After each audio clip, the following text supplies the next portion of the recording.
Good evening, fellow Toastmasters. As a Toastmaster distinguished guest, my name is Oren Hertz, and tonight I would like to share with you the idea of when the heart rules the mind. And I'm going to start with the question of how many of you ever made a decision that is from the heart. Show of hand. Pretty common as human beings. This is something that we do. We actually use our heart intelligence, which we're going to talk about tonight, to make decisions, and we don't even know it. I'm going to share a very quick, it's a longer story, but I'm going to make it quicker. About 4 years ago, I took a class with a professor at FAU towards my PhD that I follow very closely. And he had done quite a bit of research in the intelligence of the heart. And he asked the class who recently bought a new car, and I happened to just buy a new car, and I was so excited. I said, "Professor, meeting me, I bought a new car." And he asked, "Oren, so what made you buy the new car?" And I said, "Well, the payments were great, and the interest was fantastic, and the car is reliable." He said, "But yes, but why did you buy the car?" Make a long story short, we went back and forth until I said, "It felt good." And the professor said, "Aha, I got you right there. It felt good. You bought the car because it felt good. Where is feelings coming from?" And I said, "From the heart." He said, "Aha again." At that point, I almost fell off the chair. This was profound knowledge. My second degree is an MBA. I worked in business in the hospitality industry. I managed and led departments. I was responsible for a budget up to $2.5 million. So my analytical thinking always drove me to think that everything comes from here. But as time went by and the more research I'm conducting, I am now learning that there is a lot of intelligence here. Science now has found out, recent scientific evidence shows that there's actually intelligence here that is connected to some parts of the brain. And so when something feels good, it means that this intelligence actually works and actually translates to the brain. And we keep thinking right here, cerebral cortex, that this is what delivers the message, but not really. It really comes from here.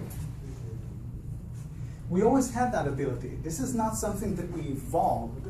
We always had that ability. What evolved is science.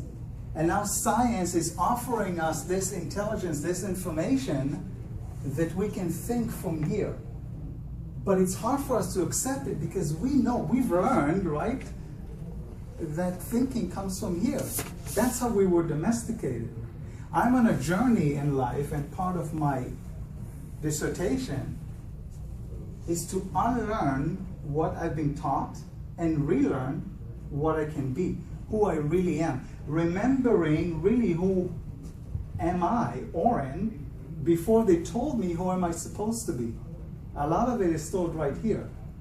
Because see, what's stored up here is don't do this, never do that. Mm-hmm. What's stored here is a lot of love and the right thing to do.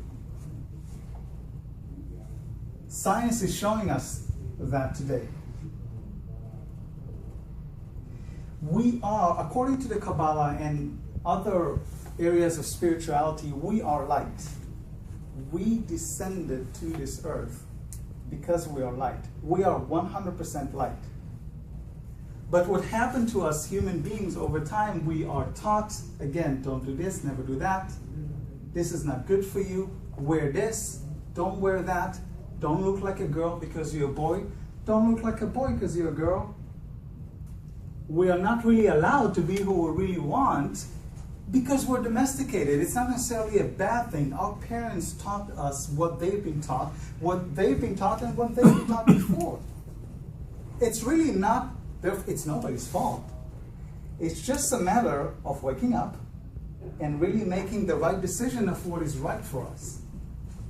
Jordan and I recently invested in a property actually in Canada, which was purely a hard decision. Now try to explain this to my father, who is an engineer, 78 years old. He says, "Oren, the Kabbalah is driving you crazy." And I said, "You're right, but it's good.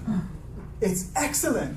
He said, did you do your research? I said, Dad, screw the research. And I used a way stronger word. I can't say it in Toastmasters. I said, screw the research. It felt good. And at that point, he raised his hands and he said, you're a 41-year-old boy, you know what you're doing, and I trust you. I did do the research later on, just to bring him some information. And sure enough, it's a prime location, it's a good investment, and it's the right thing to do financially. And so what we did, we listened to the heart, both Jordan and I. It felt right, it felt good. We could afford it. That's important, of course. We said, we're going to go for it. We're not going to drive ourselves crazy and overthink. We're just going to go for it. We're going to do it. And the rest is history. Well, not really, it's still being built, but the rest will be history. We are light, fellow Toastmasters. And if we keep that in mind, that we are light, and our job in this earth, on this earth, is to find that light, to find that heart and heart intelligence, we can have a better life. And that's what I want to offer you today in my speech. We can have a better life. It doesn't have to be that nightmare every day that we're going through. And we're all going through this. We're all in the same rut. We have bills, we have mortgage, we have rent, car payments. New car payments, right? I practice and develop my higher consciousness. At least I try on a daily basis. I remove the ego and I listen to my heart. And fellow Toastmasters, I have learned and I am learning. Thank you very much. Great. Thank you so much, Oren.